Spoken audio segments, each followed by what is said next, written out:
What's up, guys? What of course you'll be seeing today is a breakdown and review of the new Battlefield 4 spring patch that just recently came out. But of course what I do is, for my usual formula, is I give you all the information I find important and I give you my opinion on it. And if you feel it is important or it's not important or I've left something out, that's what the comment section is for. Shoot it my way and hopefully I'll reply in terms of what I think or what you think I feel or what you think, whatever. You know the drill. Anyway, here we go. First things first, as I'm sure most of you know, it released 5 new weapons as part of this weapons crate. The AN-94, the fan favorite, the Groza 1, a new carbine, the Groza 4, a new PDW, a new sidearm, the Mare's Leg, which is a lever action rifle, and the new LMG, the L86A1. And of course, I'll probably end up reviewing all of these weapons in their own separate videos. Not a new mode, but new to the game, Gunmaster's returned, and it's got 5 presets in terms of weapon availability, including Classic Mode, Pistols Only, DLC Weapons Only, Standard, Gunmaster, and Troll Mode, so you can use RPGs only to basically kill your friends. Kind of cool.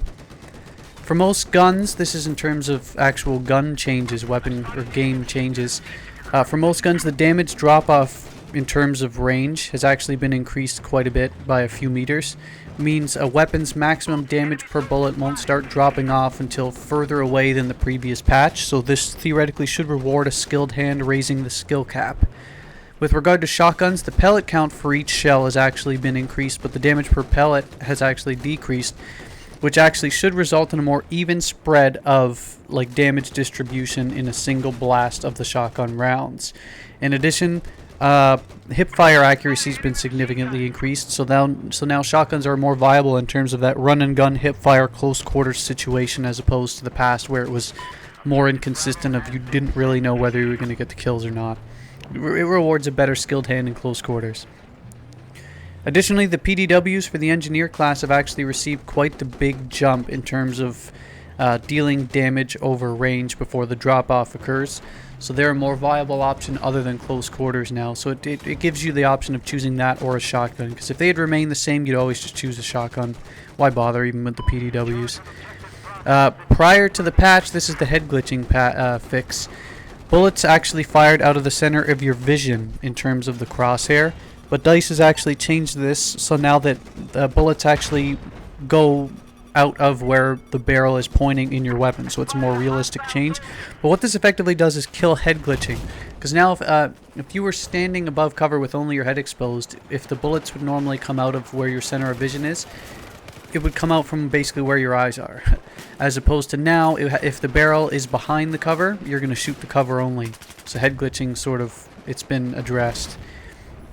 And the next thing to do is suppression, of course. DICE has actually cut suppression out completely in terms of close quarters ranges, so you won't have your vision go blurry in close ranges. Suppression now actually apparently kicks in at the 60+ meter mark, so it's going to be used strategically in terms of relocating or having your teammates, like if you laying down LMG fire, suppressing the enemy, your teammates can actually make that quick push from one area to another. It highlights suppression. In terms of netcode, there have been some changes. Supposedly, they changed up rubber banding and player stance syncing to improve one-to-one encounters in terms of player locations. So that way, anything that's basically happening on the screen is occurring as it's happening, as opposed to being shot dead by someone who's transitioning from, say, prone to standing up or is encountering lag. What's happening on the screen is what's happening on the screen. Hit indicator and damage indicator delay has also been reduced, and network smoothing factor has been completely removed and is handled automatically now in an effort to reduce people dying behind cover. The above two, dying behind cover and the rubber banding changes, apparently have been quite frequent in this patch from what I've seen in terms of the Battlefield battle log and Reddit, so no confirmations. Maybe it's early, maybe they need to restart the servers. I don't know, we'll see. Small sample size, short time frame, we'll see how it goes. In terms of actual gameplay changes, because there's quite a few of them, there are passive spotting changes, which would have your character appear on the minimap if you were spotted, or if you looked at the enemy, he would appear on the minimap, has been reduced to 100 meters as opposed to 1,200 meters, so over a kilometer, which is, I'm surprised it even was there in the first place. What this change does emphasizes spotting more as opposed to having the game do it automatically. And like I said, I can't believe it was that high to begin with. That's incredible. Tracers have been emphatically increased, as you can see just by playing the game. Callouts have been changed so that obvious callouts will not be heard unless you're within close proximity to the enemy. So if you're calling out for ammo or for health and you're flanking behind enemy lines, it won't immediately give it away that that's what you're doing anymore. They're not automatically heard by the enemies, so that helps. Third-person bullet sounds actually now occur when you hit an enemy. So it's similar to the Bad Company 2 days where you'd hear that ping sound when you hit the enemy in the head. Similar sounds actually occur and give feedback as to where you're hitting and where you're shooting in Battlefield 4 now, which is nice. Small little changes, but it's a good one. An additional patch note changes. The stuck in the kill cam bug is now fixed, and apparently it was the cause of being damaged by multiple enemies at once. Small vehicles can now be unstuck by melee. As previous stated, there's the big spotting changes. Passive spotting basically has been, well, it's been massively cut down. Stats have been added to existing dog tags, similar to what they were in Battlefield 3. Not a big change, but something of note to those that likes the aesthetics and the little immersion factors in the game.